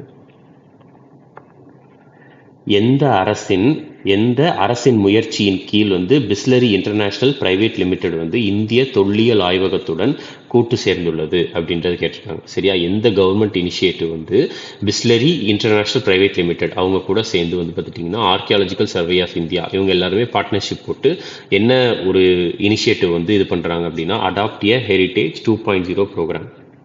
சரியா, அடாப்ட் எ ஹெரிட்டேஜ் 2.0 ப்ரோக்ராம். இதில் இந்த ஸ்வச் பாரத் மிஷன் இருக்கா, ஸ்வச் பாரத் மிஷன் எப்பொழுது கொண்டு வரப்பட்டதுன்னா அக்டோபர் 2, 2014. நமாமி கங்கே ப்ரோக்ராம், அதாவது கங்கை நதியை தூய்மை செய்வதற்காக சுத்தம் செய்வதற்காக கொண்டு வரப்பட்டது ஜூன் 2014 நமாமி கங்கே ப்ரோக்ராம். அடுத்தது, அடாப்ட் எ ஹெரிட்டேஜ் வந்து செப்டம்பர் 2023 கொண்டு வரப்பட்டது. ஜல்ஜீவன் மிஷன் வந்து ஆகஸ்ட் 15, 2019 கொண்டு வரப்பட்டது. ஓகே, அடுத்தது, சர்வதேச நிர்வாக அறிவியல் நிறுவனம். சரியா, IIAS international institute of administrative science அவங்க வந்து வருடாந்திர மாநாட்டை முதன்முறையாக, அதாவது ஃபர்ஸ்ட், சரியா நான் ஆல்ரெடி சொன்னேன் ஃபர்ஸ்ட் அப்படின்னு வந்தாலே முக்கியம், அவங்க எங்கே வந்து நடத்த போகிறாங்கன்னா இந்தியாவில் தான் வச்சு நடத்த போகிறாங்க. அடுத்தது, ஆன்கோசெரியாசிஸை, அதாவது நதி குருட்டுத்தன்மை, ரிவர் பிளைண்ட்னஸ் அப்படின்னு சொல்லுவாங்க, அந்த ஒரு நோயை வந்து முதலில் அகற்றிய ஆப்பிரிக்க நாடு வந்து எது அப்படின்னா நைஜர். எது அப்படின்னா அது நைஜர் தான். நெக்ஸ்ட், இது வந்து அறிவிச்சது வந்து யார் அப்படின்னு பார்த்துட்டிங்கன்னா உலக சுகாதார அமைப்பு தான் வந்து அறிவிச்சிருக்கிறாங்க. அந்த உலக சுகாதார அமைப்பை பொறுத்த வரைக்கும் வேர்ல்டு ஹெல்த் ஆர்கனைசேஷன். சரியா, உலக சுகாதார அமைப்பு இது எப்பொழுது உருவாக்கப்பட்டதுன்னா 1948 உருவாக்கப்பட்டது. இதனுடைய தலைமையகம் எங்கே இருக்குன்னா ஜெனீவாவில் இருக்குது. ஜெனீவா எங்கே இருக்குது? சுவிட்சர்லாண்டில் இருக்குது. உலக சுகாதார அமைப்பின் தலைவர் வந்து யார் அப்படின்னா டெட்ரோஸ் அதானம் கேப்ரியேசஸ்.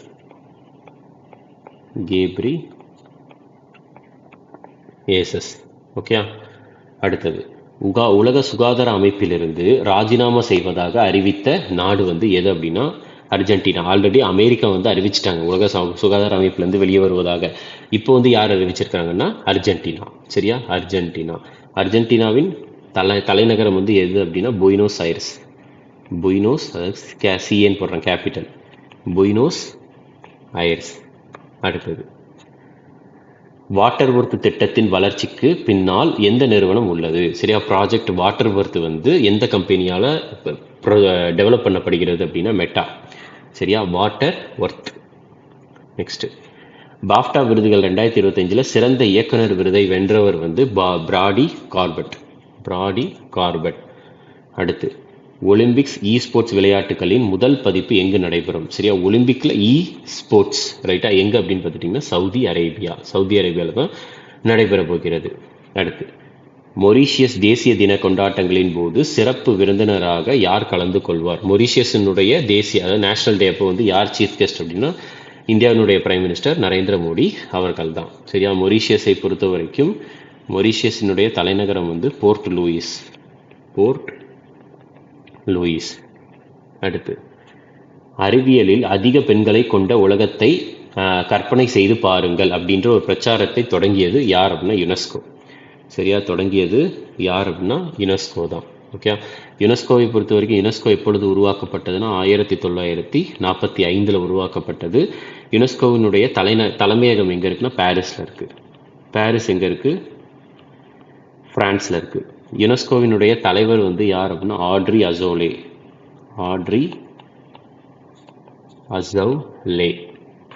அடுத்து, டுகோனோ எரிமலை வெடித்ததை தொடர்ந்து எந்த நாடு விமான எச்சரிக்கைகளை வெளியிட்டது? சரியா, டுகோனோ எரிமலை வந்து எந்த நாட்டில் இருக்குதுன்னா இந்தோனேஷியாவில் இருக்கு. இந்தோனேஷியாவை பொறுத்த வரைக்கும் இந்தோனேஷியாவின் தலைநகரம் வந்து ஜகார்த்தா. அடுத்து ஆப்ரேஷன் டெவில் ஹண்ட் எந்த நாடு தொடங்கியுள்ளதுன்னா பங்களாதேஷ். Operation devil hunt. சரியா, அடுத்தது ஐசிசி 19 வயதுக்குட்பட்ட மகளிர் T20 உலகக்கோப்பை 2025 வெல்ல இந்தியா எந்த அணியை தோற்கடித்தது? அப்ப ஜெயிச்சது யார் அப்படின்னா இந்தியா தான். இந்த யாரை தோற்கடிச்சு இந்தியா ஜெயிச்சிருக்காங்கன்னா சவுத் ஆப்பிரிக்கா. தென்னாப்பிரிக்காவை தோற்கடிச்சு இந்தியா வந்து ஜெயிச்சிருக்காங்க ICC under nineteen women's T20 world cup title. அடுத்தது ஆசிய குளிர்கால விளையாட்டு 2025 பதக்கப்பட்டியலில் முதலிடம் பிடித்த நாடு வந்து எது அப்படின்னா சீனா. சரியா, ஏஷியன் வின்டர் கேம்ஸ் 2025 எந்த கண்ட்ரி வந்து டாப்ல இருக்குன்னா அது சீனா தான். 2வது இடத்துல இருக்கிறது வந்து யார் அப்படின்னா கொரியா. 2வது இடத்துல இருக்குது கொரியா. 3வது இடத்துல இருக்கிறது ஜப்பான். 3வது இடத்துல ஜப்பான், 2வது இடத்துல கொரியா. ஸோ இந்த ஏஷியன் வின்டர் கேம்ஸ் 2025 வந்து எத்தனாவது பதிப்புனா 9வது பதிப்பு. எந்த நாட்டில் வச்சு நடைபெறுகிறது அப்படின்னா சீனாவில் வச்சு தான் நடைபெறுகிறது. ரைட்டா, அடுத்த கேள்வி 23வது தேசிய பாரா தடகள சாம்பியன்ஷிப்பிற்கான அதிகாரப்பூர்வ லோகோ மற்றும் சின்னத்தின் வெளியீட்டை எந்த நகரம் நடத்தியது? 23rd நேஷனல் பாரா அத்லெட்டிக்ஸ் சாம்பியன் அதனுடைய லோகோ மற்றும் மேஸ்கட் அது வந்து வெளியிடுறதுக்கான ஃபங்க்ஷன் வந்து யார் நடத்தினாங்க அப்படின்னா அந்த ஃபங்க்ஷனை வந்து சென்னை தான் நடத்தியிருக்கிறாங்க. சென்னை. அப்போ மேஸ்கட் பேர் சின்னத்தின் பேர் வந்து இதற்குள்ள இதனுடைய பேர் வந்து என்னன்னா கஜவீரன். கஜவீரன். ஓகே, அடுத்தது 2025 இந்தியன் சூப்பர் லீக் வெற்றியாளர்களின் கேடயத்தை வென்ற கால்பந்து கிளப் வந்து எதுனா மோகன் பெகன் சூப்பர் ஜெயிண்ட். மோகன் பெகன் சூப்பர் ஜெயிண்ட் இவங்க தான் வந்து ஜெயிச்சிருக்கிறாங்க. ஓகே, அடுத்தது ஸோ 6வது ஆண்கள் ஹாக்கி இந்தியா லீக் 2024-2025 பட்டத்தை வென்ற அணி. 6வது ஆண்கள் ஹாக்கி இந்தியா அதாவது men's hockey India league 2024-2025 title ஜெயிச்சது வந்து ஷாச்சி ரா பெங்கால் டைகர்ஸ். ஷாச்சி ரா பெங்கால் டைகர்ஸ். அடுத்தது 2024 பிசிசிஐ நமன் விருதுகளில் பாலி உம்ரிகார் விருது வழங்கி கௌரவிக்கப்பட்டவர். பாலி உம்ரிகார் விருது யார் அப்படின்னா ஜஸ்பிரித் பும்ரா அவர்கள். ஜஸ்பிரித் பும்ரா. அடுத்தது ஸோ பாலி உம்ரிகார் விருது வந்து ஆக்சுவலா யாருக்கு கொடுப்பாங்கன்னா சிறந்த அதாவது சர்வதேச அளவில் சிறந்த ஆண்கள் வீரர். சரியா, ஆண்கள் கிரிக்கெட் வீரருக்கு கொடுப்பாங்க. பெஸ்ட் இன்டர்நேஷனல் கிரிக்கெட்டர் மேல் இவருக்கு வழங்கப்படுகிறது தான் வந்து பாலி உம்ரிகர் விருது. அடுத்து 2025 மும்பை ஓபன் டென்னிஸ் போட்டியில் ஒற்றையர் பட்டத்தை வென்றவர் வந்து யார் அப்படின்னா ஜில் டெச்மன் அவர்கள். அடுத்தது மகளிர் ஹாக்கி இந்தியா லீக் 2024-2025 பட்டத்தை வென்ற கிளப் வந்து எது அப்படின்னா ஒடிஷா வாரியர்ஸ் கிளப். அதாவது ஃபர்ஸ்ட் டைம் வந்து இந்த ஒரு மேட்ச் நடந்திருக்கு. அதில் வந்து women's hockey India league 2024-2025 title ஜெயிச்சது ஒடிஷா வாரியர்ஸ் கிளப். அடுத்தது தேசிய விளையாட்டு போட்டிகளில் எந்த விளையாட்டு வந்து சமீபத்தில் சேர்க்கப்பட்டுள்ளது அப்படின்னா மால்கம்பு கூட இன்னொரு இதுவும் சேர்த்திருக்கிறாங்க யோகாசனா. அடுத்தது சீனியர் தேசிய டேபிள் டென்னிஸ் சாம்பியன்ஷிப் 2025 ஆண்கள் ஒற்றையர் பட்டத்தை வென்றவர் வந்து யார் அப்படின்னா மனுஷ் ஷா. இது எல்லாமே இந்தியா அதாவது இந்த நம்மளுடைய டாப் 100 கொஸ்டின்ஸ் வந்து எப்படி இருக்குன்னா மேக்ஸிமம் எக்ஸாம்ல வருவதற்கான சான்ஸ். ஏன்னா எக்ஸாம்ல வந்து எப்படி கேட்பாங்கன்னா ஃபர்ஸ்ட் டைம் வந்து இது நடந்திருக்குது, இந்தியா சார்பாக சர்வதேச அளவில் ஒருத்தர் ஜெயிச்சிருக்காரு, அந்த மாதிரி கொஸ்டின்ஸ் வந்து நிறைய கேட்பாங்க. அதனால அதை மட்டும்தான் வந்து நான் வந்து கம்பைல் பண்ணி எடுத்துட்டு வந்திருக்கேன். ஓகே, அடுத்து 2வது பிங்க் லேடிஸ் கோப்பையில் இந்தியாவை வந்து 3-0 என்ற கணக்கில் வந்து தோற்கடித்த அணி வந்து எது அப்படின்னா சவுத் கொரியா இந்தியாவை வந்து ஃபைனல்ல வந்து பார்த்துட்டிங்கன்னா தோற்கடிச்சிருக்கிறாங்க. ஓகே, அடுத்தது சீனியர் தேசிய டேபிள் டென்னிஸ் சாம்பியன்ஷிப் 2025 பெண்கள் ஒற்றையர் பட்டத்தை வென்றவர் வந்து யார் அப்படின்னா தியா சித்தாலே. சரியா, உமன் சிங்கிள்ஸ் டைட்டில் எதில் அப்படின்னா senior national table tennis championship 2025 யாருன்னா தியா சித்தாலே. எங்க வச்சு நடந்துச்சுன்னா குஜராத்ல வச்சு இது நடந்துச்சு, சூரத். அடுத்தது பிபிசியினுடைய ஆண்டின் சிறந்த இந்திய விளையாட்டு வீராங்கனையாக தேர்ந்தெடுக்கப்பட்டுள்ளவர் யார் அப்படின்னா மனு பேக்கர் அவர்கள். பிபிசியினுடைய ஆண்டின் சிறந்த இந்திய விளையாட்டு வீராங்கனை யார் அப்படின்னா மனு பேக்கர். அடுத்தது ஐசிசி மகளிர் சாம்பியன்ஷிப்பை தொடர்ந்து மூன்றாவது முறையாக வென்ற அணி வந்து எது அப்படின்னா ஆஸ்திரேலியா. ஐசிசி உமன்ஸ் சாம்பியன்ஷிப்பை வந்து 3வது முறையாக தொடர்ந்து ஜெயிச்சிருக்காங்க. யார் அப்படின்னா ஆஸ்திரேலியா.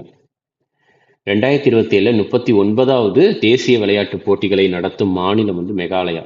39th edition. சரியா, 55 வருஷம் கழிச்சு அது ஆக்சுவலாக வந்து பார்த்துட்டிங்கன்னா இது எது கூட சேரும் அப்படின்னா அந்த மெகாலயா வந்து மாநில அந்தஸ்து பெற்று 55 வருஷம் ஆகுது. அதுவும் இதுவும் தொடருது. ஏன்னா மெகாலயா வந்து எப்போ மாநில அந்தஸ்து பெற்றுச்சு அப்படின்னா ஜனவரி, நான் ஆல்ரெடி சொன்னேன், ஜனவரி 21 1972. ஸோ கிட்டத்தட்ட இதுவும் வந்து சேரப்போகுது. ஏன்னா 1972க்கு அடுத்து ஒரு 55 வருஷம் ஆயிடுச்சு.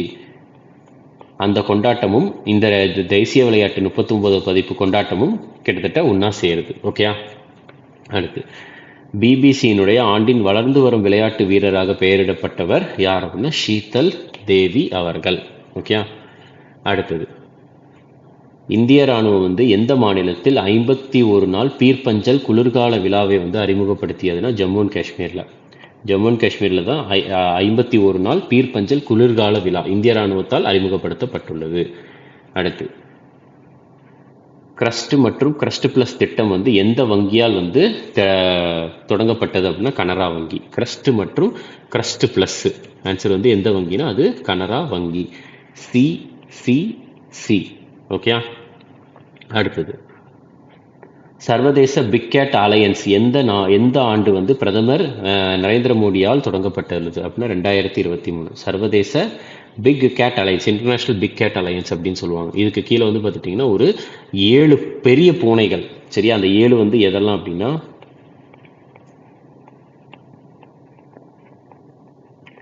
7 பெரிய பூனைகள். அந்த 7 பெரிய பூனை வந்து எதெல்லாம்னா ஜாகுவார்,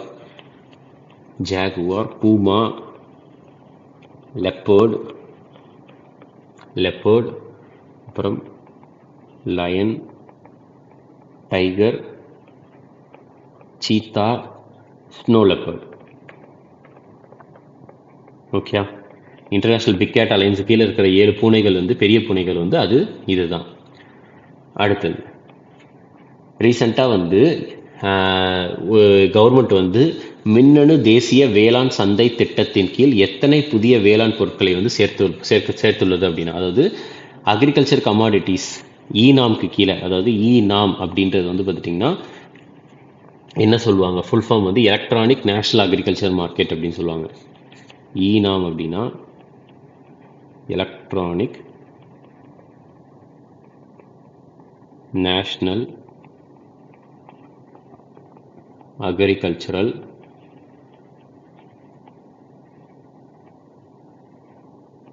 மார்க்கெட், ஈநாம். ஸோ இதுக்கு கீழே வந்து பார்த்துட்டிங்கன்னா டோட்டலாக வந்து எத்தனை பொருட்களை வந்து சேர்த்துருக்காங்க, புதுசாக சேர்த்துருக்காங்கன்னா 10. சரியா, இந்த 10 சேர்க்கறதன் மூலியமாக டோட்டலாக வந்து எவ்வளோ வந்திருக்குதுன்னா 231 பொருட்கள் வந்து வந்திருக்குது. அடுத்து பிரதான் மந்திரி ஜன்தன் யோஜனா PMJDY.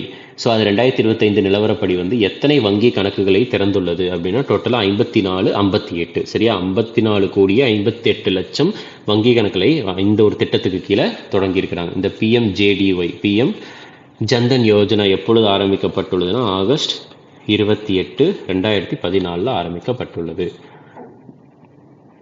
அடுத்த கேள்வி, செயலற்ற பரஸ்பர நிதி போலியோக்களை வந்து பார்த்துட்டிங்கன்னா கண்டறிய முதலீட்டாளர்களுக்கு உதவுவதற்காக மித்ரா, அதாவது mutual fund investment tracing and retrieval assistant அப்படின்றதை வந்து பார்த்துட்டிங்கன்னா யார் தொடங்குகிறார்கள் அப்படின்னா ஆன்சர் வந்து செபி தான் ஆரம்பிச்சிருக்காங்க. Okay.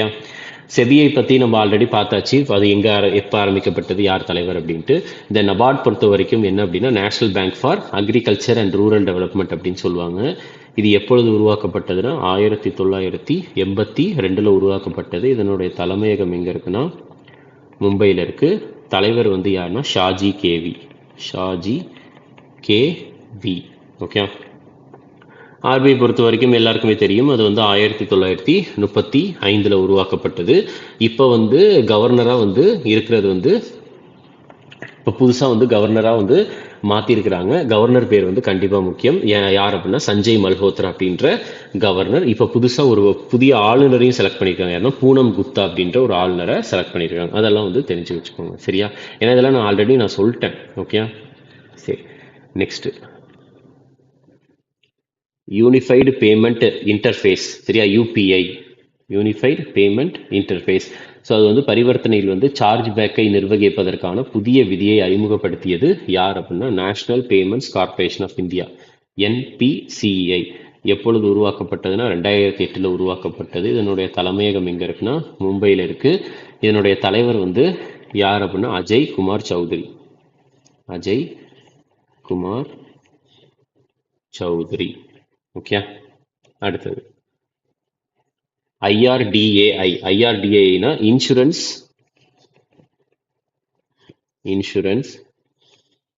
Regulatory and development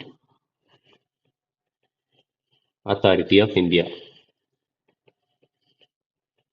okay, IRDAI அது நடத்திய பீமா மந்தனின் சமீபத்திய பதிப்பு வந்து எது அப்படின்றது கேட்டிருக்காங்க.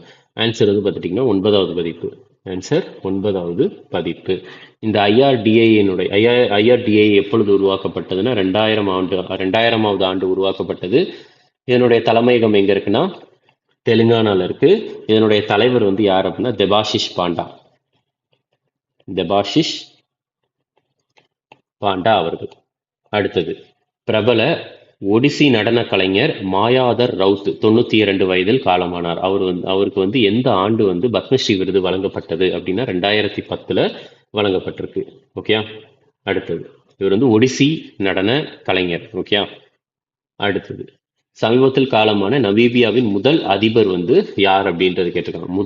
ஃபர்ஸ்ட். சரியா? ஆன்சர் வந்து பார்த்துட்டிங்கன்னா யாருன்னா சாம் நுஜோமா. அடுத்து சமீபத்தில் காலமான மூத்த தெலுங்கு நடிகர் வந்து யார் அப்படின்னா சி கிருஷ்ணவேணி அவர்கள். அடுத்தது சமீபத்தில் காலமான சுக்ரி பொம்மகவுடா எந்த மாநிலத்தை சேர்ந்தவர் அப்படின்னா கர்நாடகா மாநிலத்தை சேர்ந்தவர். சரியா?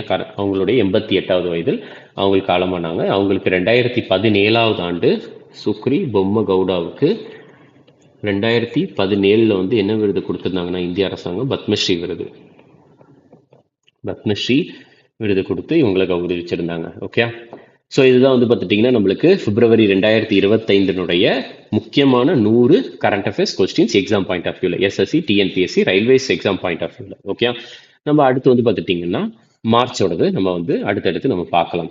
ஸோ நல்லா தெரிஞ்சுக்கோங்க, இது வந்து நம்மளுக்கு ஆல்ரெடி நம்மளுடைய வீடியோஸில் வந்து இதை வந்து இன்னும் ரொம்ப ரொம்ப ரொம்ப டீட்டெயிலாக 360 டிகிரியில் டேஸ் அண்ட் தீம்ஸ் அப்படின்ற ஒரு டாபிக், அதுக்கப்புறம் புக்ஸ் அண்ட் ஆத்தர்ஸ் டாபிக், ஆபிச்சுவரிஸ்னால் இப்போ ரீசெண்டாக இறந்து போனவங்க எந்த துறையை சார்ந்தவர்கள் அப்படின்ற மாதிரி ஒரு டாபிக், அதுக்கப்புறம் ஸ்டேட் நியூஸ், நேஷ்னல் நியூஸ், அடுத்து இன்டர்நேஷ்னல் நியூஸ், அதுக்கப்புறம் ஸ்போர்ட்ஸ் நியூஸு, அதுக்கடுத்து டிஃபென்ஸ் நியூஸ். 9வது டிஃபென்ஸ் நியூஸ்க்கு அப்புறம் வந்து பார்த்துட்டிங்கன்னா ஸ்கீம்ஸு, அதுக்கப்புறம் முக்கியமான ரேங்க்ஸ் அண்ட் இண்டிசஸ், அதாவது ஒரு சில குறியீடுகள், ரேங்க்ஸ் அண்ட் இண்டிசஸ், இண்டெக்ஸ் தான் இண்டிசஸ் ப்ளூரலில். ஸோ இந்த மாதிரி நிறைய டாபிக்ஸ் வந்து பார்த்துட்டிங்கன்னா நம்மளுக்கு டாப்பிக்காக வீடியோ எடுத்திருக்கோம். அதுலேருந்து ஒரு முக்கியமான 100 கேள்வி எக்ஸாம் பாயிண்ட் ஆஃப் வியூவில் கேட்கறதுக்கான வாய்ப்புகள் நிறையவே இருக்குது. அப்படின்றத ஒரு 100 கேள்வி இப்போ நம்ம இதில் டாப் 100 கரண்ட் அஃபேர்ஸ்னு விடுறோம். சரியா? அதனால இதை நீங்கள் படிச்சுட்டு ஒரு ரிவிஷன் மாதிரி இதை பண்ணீங்கன்னா ரொம்ப பெஸ்ட்டு. இல்லை உங்களுக்கு கடைசி நேரத்தில் ரிவிஷன் வேணும்னா இதையே நீங்கள் வந்து பார்த்துக்கலாம். Okay, thank you.